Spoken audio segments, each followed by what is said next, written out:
Gudalur GMT ஆம்புலன்ஸில் வண்டி ஓட்டிகிட்ருக்கேன். அப்போ என்ன கேட்டிங்கன்னா, அன்றைக்கி என் ஓனர் கூப்பிட்டாரு, டிரைவர் யூனியனோட தலைவர் சாக்கிர் கூப்பிட்டாரு, ஃபோன் பண்ணார், இந்த மாதிரி கண்ணாஸ்பத்திரிகிட்ட வண்டி எடுத்துகிட்டு போகணுன்னு சொல்லி. அப்போ அங்கே போனோட்டி பார்த்தா ஒரு பையனுக்கு விளையாண்டு இருக்கும்போது குச்சி வந்து கண்ணில் பட்டுருக்கு, ரொம்ப ஆழமாக பண்ணிட்டுருக்கு. அப்போ அதுலேருந்து ப்ளட்டு வந்துட்டுருக்கு, கண்ணிலேருந்து ப்ளட்டும் தண்ணி மாதிரி வருது.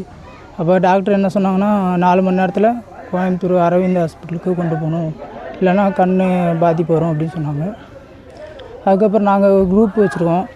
அப்போ அதில் வந்து நாங்கள் இந்த மாதிரி அவசரமாக அந்த குழந்தைய கொண்டு போகணும் 4 மணி நேரத்தில் அப்படின்னு சொல்லி இந்த குரூப்பில் போட்டுவிட்டு, அப்புறம் அங்கே ஊட்டியிலேருந்து ஊட்டி, குன்னூர், மேட்டுப்பாளையம், கோயம்புத்தூர் எல்லாம் ஆம்புலன்ஸ் டிரைவரு எல்லாம் ஹெல்ப் பண்ணாங்க. அது இல்லாமல் காவல்துறையும் வந்து எனக்கு ரொம்ப சப்போர்ட் பண்ணாங்க. அந்த மினிமம் நம்ம கோயம்புத்தூர் போகிறதுக்கு 6 மணி நேரம் ஆகும். நான் வந்து ஒரு 3 மணி நேரத்தில் போய் சேர்த்தாச்சு.